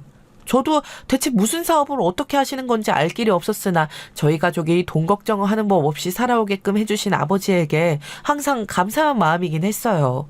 화목한 가정은 아니어도 저희 가족이 너무 좋았던 건 걱정 없이 살 수 있어서였으니까요. 하지만 이상하게도 저는 오빠와는 다르게 성인이 되고 나니까 아버지하고 어색하고 안 친한 딸임을 넘어서서 왠지 가까워지기 어렵다는 느낌을 받게 됐던 것 같아요. 생각해보면 이상한 일이었죠. 저 어렸을 때 아버지는 비록 바쁘셔서 잘 보기 힘든 존재이시기는 했으나 저를 등한시하신 적도 없으셨고 필요한 거라면 이것저것 잘 챙겨주셨어요. 염증 어린 태도로 저를 대하셨던 분은 되려 엄마이셨건만 저는 제가 노력을 하고 애를 써가면서까지 엄마와 친해졌고 엄마가 계속 더 좋아졌어요. 사회 경험을 쌓기 위해 태어나 처음 아르바이트를 해서 돈을 모은 걸로 엄마를 더 챙겨드렸었죠. 제가 번 돈으로 둘이 함께 제주도 여행을 갔었어요. 이때 제가 22살이었네요. 제주도의 어느 가게 사장님께서 농담조로 두 분 혹시 자매 사이 아니시냐고 하셨는데 엄마께서 동안이신 것도 있지만 결혼을 일찍 하신 편이라서 저와 나이 차이가 크지 않은 것도 사실이었습니다. 제주도 여행지에서 엄마께서는 저에게 놀라운 이야기를 들려주셨죠. 미오빠 앞만 생각해도 친탁을 한 것 같지? 당연하죠. 아버지하고 이상하게 느낌이 좀 비슷하잖아요. 저 그런데 엄마, 저랑 오빠도 이제 다 컸는데 속 시원히 말씀해 주실 때도 되지 않았어요? 아버지하고 왜 결혼하신 거고 왜 결혼 생활 이어오신 거예요? 어린 제 눈에 비쳤던 엄마의 모습은 행복해 보이지도 않았고 자식 키우는 보람을 느끼시는 것 같지도 않았어요. 결혼 전에 아버지를 많이 사랑하셨는데 결혼 후에는 후회를 하신 거예요? 지금까지 내가 계속 이런 문제를 똑바로 마주하기 싫어서 회피하며 지냈던 것 같아. 그래서 너랑 네 오빠에게 아무런 속내도 꺼내 보인 적이 없었지. 이제는 얘기해 줄게. 사실 네 오빠만 내 뱃속에 생기지만 않았어도 나는 결혼하지 않았을 거야. 네? 엄마 그럼 혼전 임신으로 결혼하셨던 거예요? 하지만 그건 제가 알고 있는 것과는 다른데요. 두 분이 결혼하시고 나서 이듬해 오빠가 태어났던 거잖아요. 아니, 그건 거짓말이었어. 네 오빠가 생겼기 때문에 결혼한 거고 너희들에게는 결혼식이 먼저였던 것처럼 말을 한 거야. 연애 기간은 고작 6개월이었고 어렸던 나는 뭐가 뭔지도 옳게 판단할 새도 없이 그렇게 휩쓸려가듯 결혼까지 하고 말았었어. 임신까지 했는데 설마 결혼을 안 할 거냐면서 네 아버지가 나를 몇 번이고 윽박질렀는데 당시에 맞설 용기가 없었어. 게다가 우리 집, 그러니까 네 외갓집이 그때 형편이 어려웠기 때문에 돈 한 푼 안 들이고 나를 시집 보낼 수 있다니까 무척 좋아하셨었거든. 나에겐 탈출로가 없었던 거야. 그걸 듣고서 정말 믿을 수가 없었어요. 저는 아버지께서 오빠에게 하시던 말씀을 예전에 들은 바가 있었습니다. 그건 두 분이 연애를 하시다가 서로 너무 좋아서 비록 나이는 어린 편이었으나 결혼을 했고 신혼을 오래 즐기려고 했는데 오빠가 일찍 생겨버렸다는 내용이었어요. 분명 그렇게 들었건만 어머니께서 들려주신 진실에 무척 당황스러웠습니다. 제주도 여행에서 저는 엄마와 더욱 가까워졌고 여행 이후 기회가 되었을 때 아버지께 여쭤보았어요. 한참 연애하다가 결혼했다고 하셨었는데 실상은 혼전 임신이었던 거냐고 말입니다. 그랬더니 아버지께서는 절대 아니라고 펄쩍 뛰셨어요. 내가 언제 그런 소리를 했다고 그래. 한 적도 없는 소리를 들었다고 하다니 너 참 이상하구나. 그치만 오빠한테 말씀하시는 걸 분명히 들었는데 아니시라면 됐어요. 제가 착각했나 봐요. 그런데 너 애가 들어서서 결혼했다는 얘기를 네 엄마한테 들었냐? 억지로 결혼했다고 네 엄마가 그렇게 말하든? 아버지 표정이 안 좋게 변하길래 저는 그런 거 아니라고 잡아뗐어요. 그런데 이튿날이 되어 분위기를 보니까 두 분이 싸우셨는지 냉전 상태였습니다. 저 때문에 이렇게 된 걸까봐 저는 그 이후로 조심스럽게 지냈죠. 가뜩이나 화목하지 않은 가정인데 제가 균열까지 내면 곤란해질 것 같았어요. 저는 대학을 조용히 졸업하고 제법 괜찮은 직장에 조용히 들어가서 아주 평범하게 살았습니다. 오빠가 이직도 자주 하고 이 여자 저 여자 만나면서 요란하고 시끄럽게 지냈기 때문에 저라도 얌전해서 다행이라고 엄마는 생각하셨어요. 너라도 있어서 내가 인생의 보람을 느껴. 나는 남편이라는 사람이 어디서 뭘 하고 다니는지 의식적으로 일부러 신경 안 쓰고 살았었어. 안 그러면 머리가 터질 것 같고 가슴이 답답해 죽을 것 같았거든. 내 인생의 우울함을 걷어내준 건 누가 뭐라고 해도 바로 너야. 둘째가 생겼을 때 당시에는 솔직히 너무 막막하기만 했는데 지금 보니까 낳기를 잘했어. 다 키워놓고 보니까 너무 좋네. 저도 저한테 엄마가 있어서 너무 다행이라고 생각해요.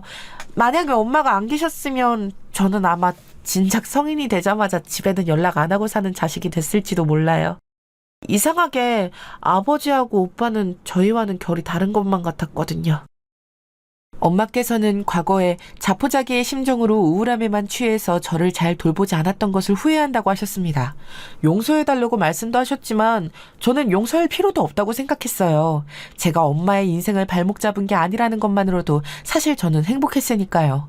제가 직장에서 자리를 잡고 있을 때 오빠가 결혼을 했습니다. 저는 새언니에 대해 잘 몰랐어요. 그런데 하여간 꽤 잘 산다고는 들었습니다. 처음 봤을 때 새언니는 명품으로 머리부터 발끝까지 도배하고 나타났었어요. 심지어 귀걸이며 머리핀까지 명품 샤넬 로고가 박혀 있었죠. 시누이인 저에게 잘 보이고 싶다면서 결혼 직후에 자기 친정 집안 사람들이 대거 참석한 집안 모임에 저를 초대했습니다. 강원도 펜션에 놀러 간 것이었는데요. 그때 좀 느꼈어요. 새언니의 집안분들 말씀하시는 게 살짝 천박하더라고요. 술이 들어가고 나니까 너 나 할 거 없이 눈살 찌푸려지는 저급한 농담들을 하시더군요. 그런데 제 오빠가 그 사이에 섞여서 즐거워하는 모습에 심정이 복잡했습니다. 그래서 저는 초장에 결심했었죠. 새언니하고 가깝게 안 지내기로요.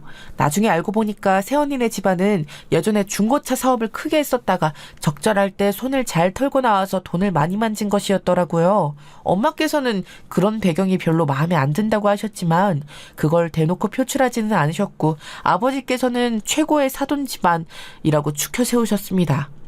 돈 벌고 돈 쓸 줄 아는 거. 바로 이런 기본이 되어 있는 집구석이더라고. 며느리 한번 제대로 들였어. 그러니까 당신도 괜히 며느리 마음에 안 든다고 구박할 생각은 하지 마.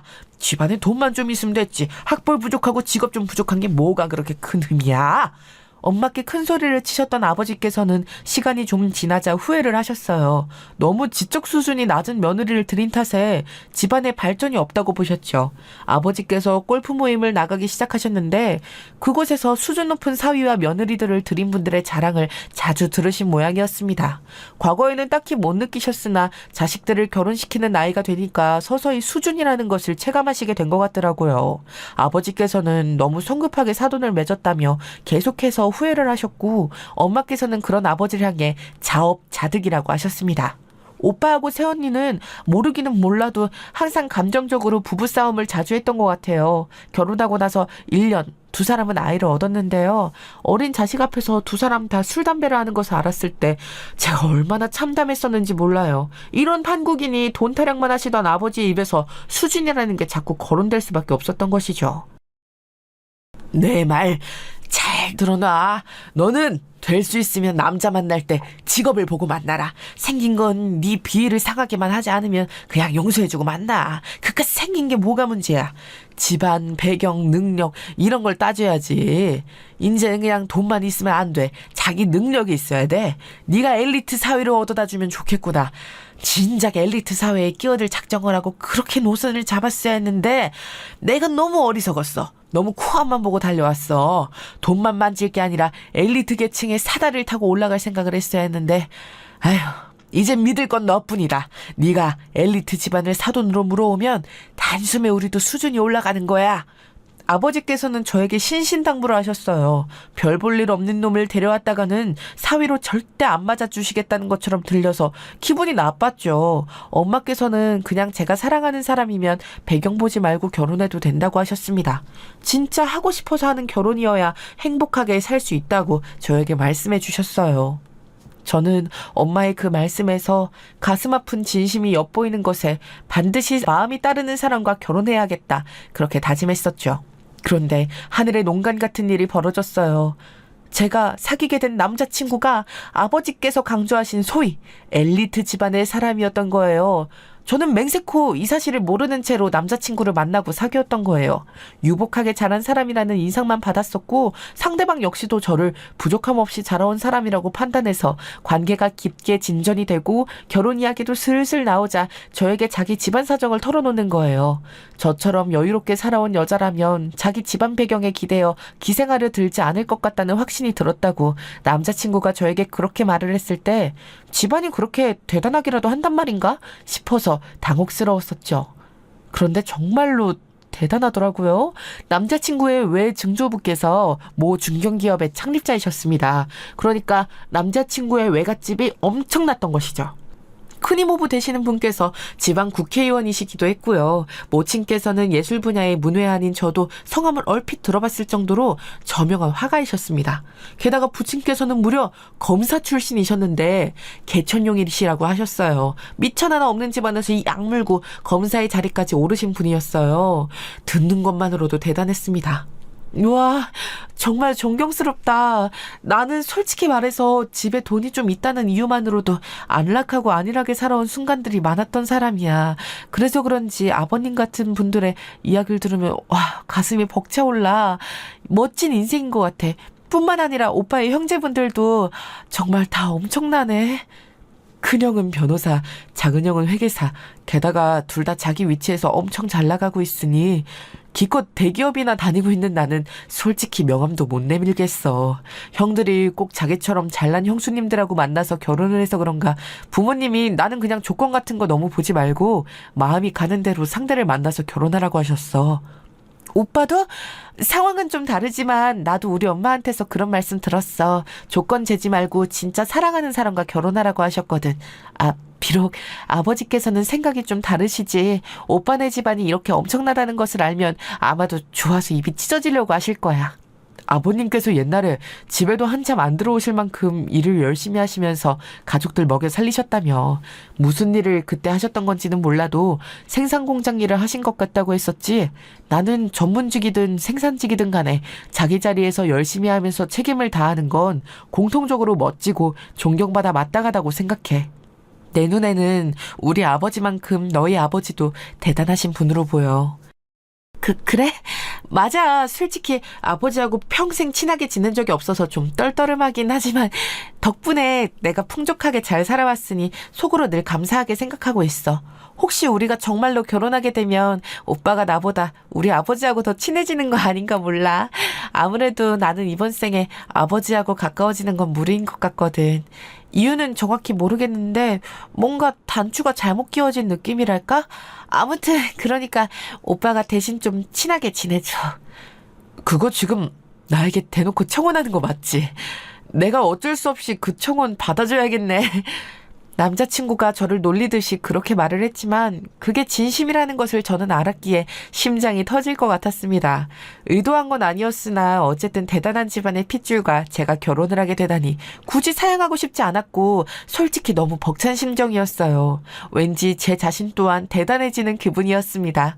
그래서 저는 제법 고개에 힘이 들어간 채로 부모님께 제 결혼 결정을 말씀드렸어요. 그러자 아버지께서는 날아갈 듯이 기뻐하셨죠. 제가 초등학교 저학년 때를 제외하고는 단 한 번도 그 품에 안겨본 역사가 없었는데 아버지께서 너무 기뻐하시며 저를 얼싸안기까지 하셨습니다. 저는 우물쭈물하면서 그 품에 안겨 있었죠.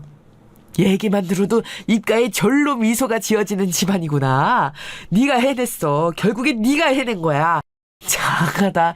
역시 너는 내 딸이었어. 이 김석필이의 핏줄 아니랄까봐 가장 중요한 문제에서 이렇게 한 방을 해내는구나. 아버지의 품이 이런 느낌이었다니 묘한 기분으로 안겨있던 저는 칭찬받고 인정받는 게 싫지 않았어요. 아버지께서는 제가 중학생 때부터 갑자기 자신의 성함을 김석훈으로 칭하기 시작하셨습니다. 이유는 몰랐어요. 김석필이 너무 촌스럽다고 하신 게 제가 얼핏 들은 이유의 전부였죠. 막연히 개명을 하셨나 싶었습니다. 하지만 제가 성인이 되고 나서 은행 업무로 인해 서류를 떼어봤을 때 개명은 안 되어 있었죠. 그러니까 자체적으로 대외적으로만 개명을 하신 셈이었어요. 늘 당신의 성함은 김석훈이라고 강조하셨던 분인데 얼마나 기쁘시면 오랜만에 직접 본명을 입에 올리실까 싶어서 저도 그런 생각이 들자마자 조심스레 팔을 뻗어서 아버지를 마주 하나 들었습니다. 거의 처음으로 아버지와 포옹을 해본 셈이나 다름없었죠. 제 결혼으로 인해 저희 가족의 유일한 단점이자 결점이었던 화합이 이루어지는 건가 이런 생각이 들었습니다. 왠지 예감이 좋더라고요. 제가 엘리트 집안의 남자와 결혼하게 됐다고 하자 오빠는 크게 질투했어요. 그 집안에서 정말 저를 받아준 게 맞냐면서 이건 말도 안 되는 일이라고 했었죠. 오빠랑 새언니가 아이가 있음에도 각자 맞바람을 피우는 바람에 거의 별거 상태였으므로 저는 제 결혼의 중요성을 더욱 크게 절감했습니다. 제가 행복한 결혼 생활을 하며 잘 사는 모습 엄마께 보여드리고 싶었고 저로 인해 대리만족이라도 하시기를 남몰래 소원했네요. 상견례 자리는 무척 간단하게 이루어졌어요. 사실 상견례 전부터 이모저모가 있었기 때문인데요. 남자친구의 부친, 즉 제 예비 시아버지의 절친하신 고향 친구분께서 뇌출혈로 쓰러지신 일이 있었어요. 40년직이라고 하셨습니다. 그 소식에 아버지께서는 상견례를 미루는 게 낫겠다고 먼저 의견을 내주셨죠.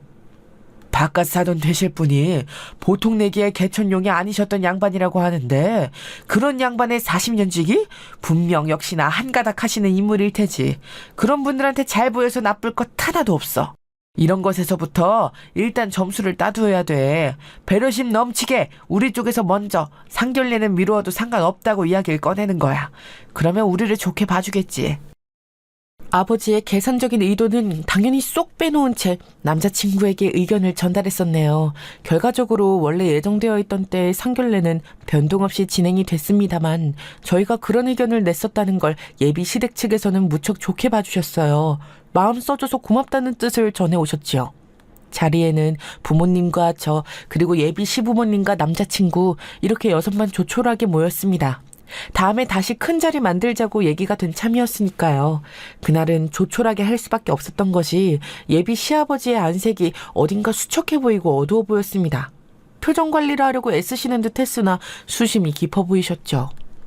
말주변 좋으신 아버지께서 이런저런 대화를 먼저 시작하셨고 덕분에 자리에 침묵이 도는 불상사는 일어나지 않았습니다.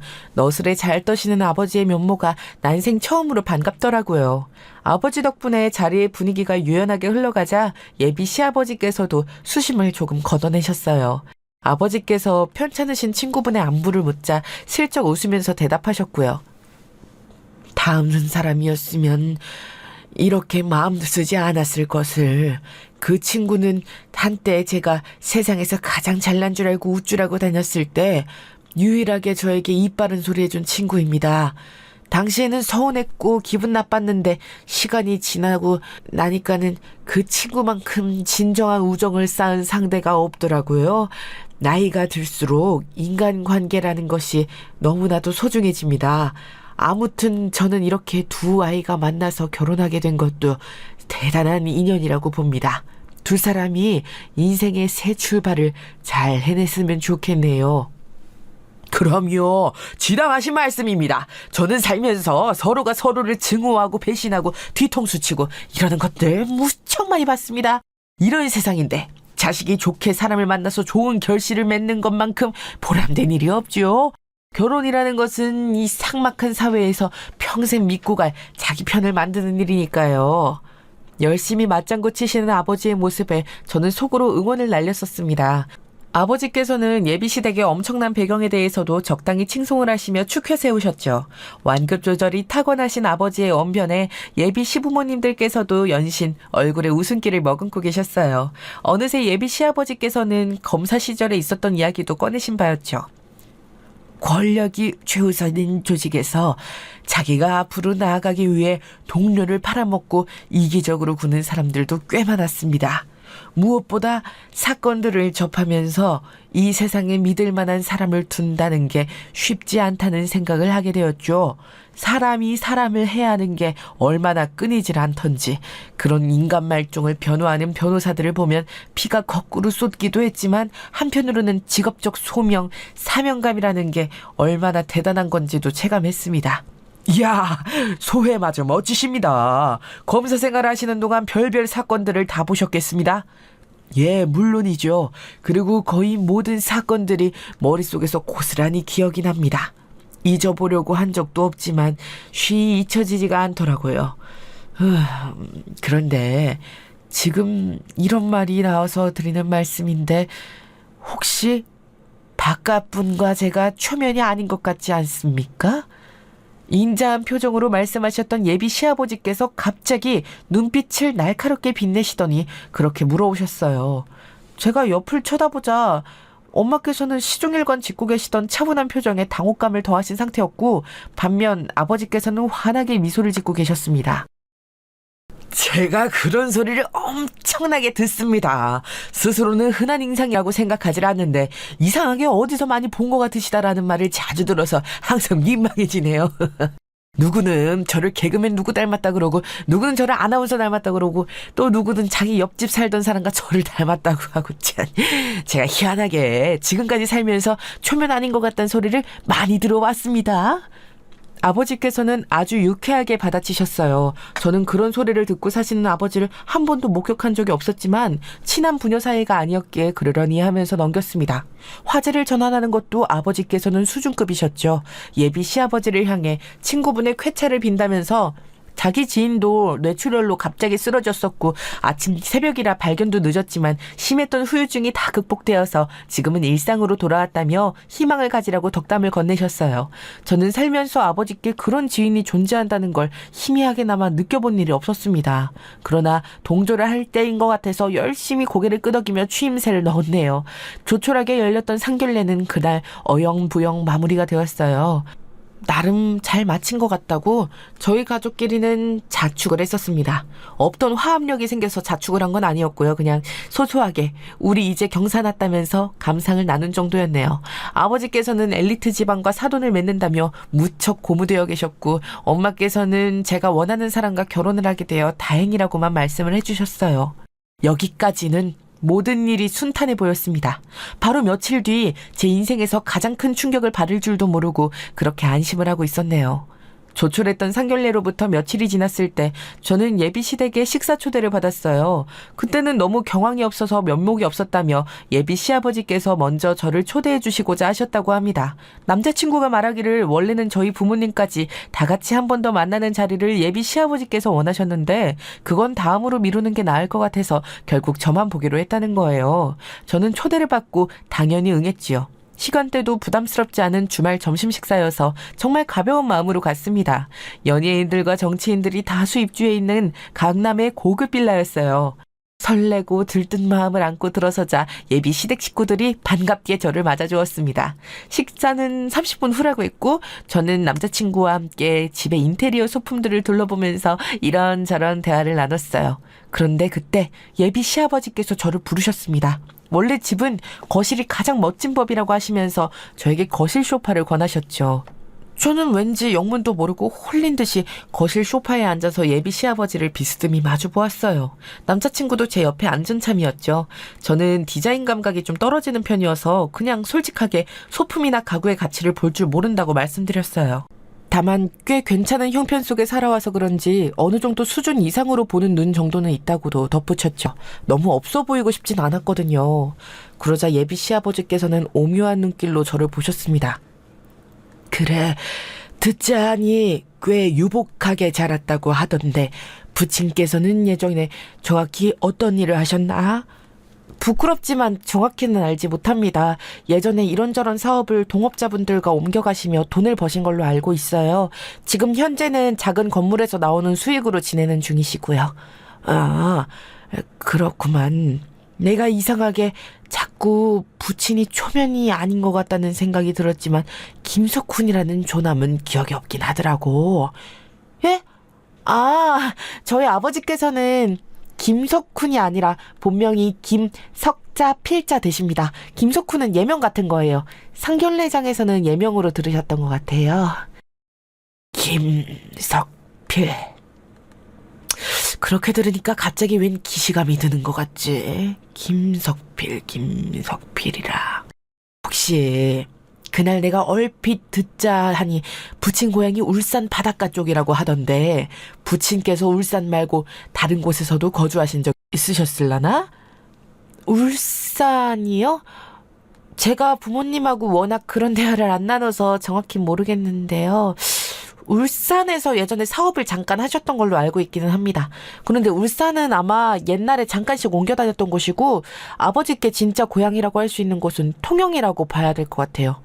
통영 출신이라고 말씀하시는 걸 제가 어렸을 때 몇 번 들었거든요. 저는 그때 마치 뭔가에 씌인 것처럼 멍하게 기억을 더듬으며 대답했습니다. 지금 생각해보면 예비 시아버지께서는 약간 웃는 표정을 하고 계셔도 눈빛만은 형형하게 빛나고 계셨고 왠지 모를 카리스마가 느껴졌기에 저도 모르게 취조를 당하듯이 솔직하게 기억을 끄집어냈던 것 같아요. 대답을 마친 후에 저는 그런데 이런 거 왜 자꾸 물어보시냐고 질문을 드리려고 했어요. 하지만 그 이전에 예비 시아버지의 거센 손길이 제 왼쪽 뺨을 치고 말았습니다. 거실에 크게 짝 소리가 울려 퍼졌고 저는 돌아간 고개 그대로 넋이 나가서 있었어요. 옆에서 남자친구가 경악을 했죠. 갑자기 이게 뭐 하는 짓이에요? 사람을 왜 때리시냐고요? 모르는 소리 마라. 그 무고한 사람들을 등쳐먹고 눈에서 피눈물 나게 만들고 심지어는 사기를 당해서 그 좌절감으로 목숨까지 끊은 희생자만 둘 나왔었는데 그런 악질 범죄자의 핏줄이라니. 예? 악질 범죄자라니 누가요? 설마 제 예비 장인어른 말씀이세요? 장인어른 같은 소리 입에 올리지 마. 20년 전 내가 검사 시절에 그 악질을 봤었던 걸 똑똑하게 기억한다. 어리숙하게 보이는 사람들에게 접근해서 각종 사기로 돈 빼먹고 일부러 그랬단 증거가 있냐면서 뻔뻔하게 굴었던 그 천생 사기꾼. 미혼이라고 속이며 다녔으나 알고 보니 처자식이 있었더랬지. 서류를 확인했을 때 어린 딸까지 있는 걸 보고서 혀를 끌끌 찼었는데 그 딸이 바로 지금 내 눈앞에 이렇게 나타날 줄이야. 믿어지지가 않았습니다. 비록 애틋한 정을 쌓지 못했더라도 아버지는 어쨌거나 제 아버지이셨죠. 그런데 그분이 범죄자였다니요. 저는 평생 이런 상황이 올 거라고는 상상조차 못 해봤었기에 현실을 받아들일 수가 없어서 맞은 뺨을 손으로 문지르며 고개를 자꾸만 저었습니다. 아닐 거라고, 뭔가 착오가 있는 것이라고 그렇게 여기면서 말이에요. 하지만 남자친구는 어느새 표정이 싸하게 식은 채였고 예비 시아버지께서는 확신에 찬 얼굴로 저를 보며 말씀을 이으셨습니다. 을 뿐이셨습니다. 남들 눈에서 피눈물 나게 만들고도 자기 자신은 유유자적하게 살아가는 걸 보면서 반성 따위, 죄책감 따위 전혀 없이 목숨을 끊은 희생자가 나왔음에도 낄낄 웃기나 하던 그 모습을 보면서 난 이 세상에 인과응보는 없다는 생각을 처음으로 하게 됐었고, 내 선배가 그 사기꾼 놈을 감옥에 보냈을 때도 고작 그 짧은 형을 살다가 나오는 것으로 죄값을 다 치렀다고 해주는 이 나라 법이 원망스러웠었다. 이건 말도 안 돼요. 그럴 리가 없어요. 아버지가 범죄자였다니, 감옥에 가셨었다니. 저는 그런 거 들은 적 없습니다. 알지도 못해요. 모른다고 해서 아무 잘못도 없는 게 되나? 그동안 살면서 호의호식했겠지? 그 사기꾼 놈 고작 2년을 감옥에 살다가 나오는 것으로 거액을 사기쳐온 대가를 치른 것이었으니 분명히 빼돌린 돈이 많았을 거야. 그 돈으로 네 집안이 늘 하는 일 없이도 부족하지 않게 살아왔던 것일 테고, 피해자들의 눈물 젖은 돈으로 그간 편하게 사니까 행복하던? 잘 살아지던? 그랬겠지. 그러니까 내 아들하고 결혼할 조건까지 만들어 올 수 있었겠지. 저는 계속해서 아니라고 고개를 저었지만 사실은 이미 그 순간에 제 머릿속에서 어떤 가능성의 불이 켜진 상태였습니다. 제가 어렸을 때 유독 두문불출하셨던 아버지, 만약 그때 사기 행각을 벌이고 다니신 거라면 아버지를 볼 수 없었던 게 설명이 됐습니다. 또한 저는 초등학교를 졸업하기 전에 2년이나 아버지를 한 번도 만난 적이 없던 시기가 있었습니다. 그런데 예비 시아버지님의 말씀대로라면 그 기간 동안 감옥에 가 계셨기 때문에 제가 아버지를 볼 수 없었던 거였죠. 저는 무의식적으로 아버지를 보며 나는 다른 사람이라고 느꼈고 언제나 거리감이 있다고 생각을 했었습니다. 본능적인 거부감도 미묘하게 있었죠. 그게 다 아버지의 진짜 정체가 저에게 신호를 주는 것이었다고 본다면 제가 아버지와 친해질 수 없었던 게 말이 됐습니다. 뿐만 아니라 엄마께서 왜 아버지에게 신뢰가 없으셨는지, 결혼 생활에 깊은 회의감을 보이시며 무기력하게 살고 계셨는지, 이런 것들도 만약 제 아버지가 범죄자라고 한다면 단번에 설명이 되었어요. 범죄를 저지르고 다닐 만큼 성정이 비열하고 포악하신 분이었기 때문에 그런 분에게 맞서기 어려워서 엄마께서도 예전에 숙이고 사셨던 것일 테고요. 그런 아버지를 닮아서 오빠가 자잘한 사고를 치며 충동적인 사람인 것 같다는 생각까지 이르자 어느새 제 눈에는 눈물이 가득 고여 있었어요. 그때 예비 시어머니를 비롯한 식구들이 거실로 다가오면서 어리둥절해 있었습니다. 대체 이게 무슨 소란인가 싶은 얼굴들로요. 저는 도저히 이곳에 더 있을 수 없다는 생각이 들어서 몸을 일으키자마자 꾸벅 인사를 했습니다. 울음이 왈칵 나올 것 같아서 도저히 말을 할 수는 없었어요. 남자친구의 착잡한 표정을 본 걸 마지막으로 저는 예비 시댁을 도망치듯 빠져나왔습니다. 현관으로 달려가던 제 등 뒤에 대고 예비 시아버지께서 큰 소리로 한숨을 내쉬셨던 소리가 자꾸만 생각이 나서 집으로 가는 동안에도 가슴이 막 울렁거렸어요.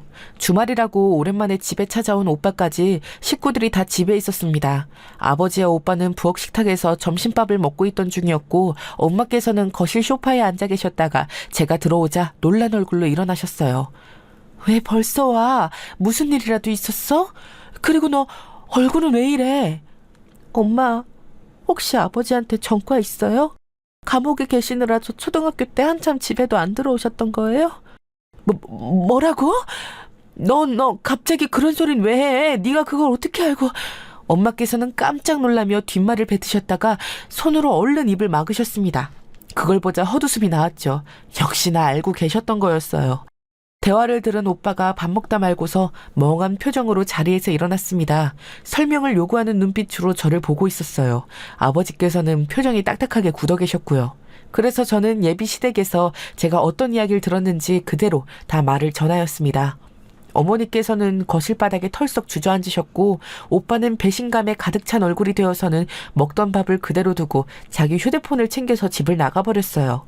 그리고 아버지께서는 씁쓸하게 웃고 계셨죠. 젠장할, 이런 곳에서 발목이 잡히네. 검사 출신이라고 해서 마냥 좋아할 게 아니었어. 아버지, 지금 그런 말씀을 하실 때가 아니잖아요. 제가 정말로 피해자들이 사기당한 돈으로 지금까지 먹고 산 게 맞아요? 어떻게 그러실 수가 있어요?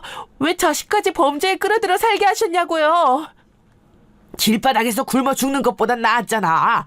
내가 아니었으면 네 엄마, 네 오빠 너 모두 지금까지 걱정 없이 살 수 있었을 것 같아? 기껏 배불리 먹으며 키워줬더니 왜 이렇게 적반하장이야? 에휴, 대한민국 엘리트 집안이 거기밖에 없는 줄 알아? 다른 집안 찾아서 사돈 맺으면 돼. 너도 얼른 정신 차리고 얼른 새 남자나 만나. 그때 깨달았죠. 아버지라는 사람은 근본부터 썩어 있다는 걸요. 갱생이라는 게 불가능해 보였습니다. 저는 얼른 간단히 짐을 챙겨서 나왔어요. 그러자 엄마께서 저를 따라 나오셨고 집 앞 길바닥에서 제 바짓가랑이를 잡고 우셨습니다. 알지만 몰랐고 몰랐지만 알았어. 눈치를 챘었지만 일부러 외면하면서 살았어. 나는 이미 원치 않은 결혼을 해서 우울하게 살고 있으니 내가 받을 벌은 없다고 생각하면서 그렇게 모든 것에 눈을 감고 귀를 닫으며 살고자 했었어. 내가 비겁했다. 내가 잘못이야. 저는 그날 엄마와 어느 카페에서 길고 긴 대화를 나눴고 그 자리에서 결론을 내렸어요. 엄마께서는 얼마 후 아버지와 이혼을 하셨습니다. 진작에 했어야 했던 일이라고 하셨죠.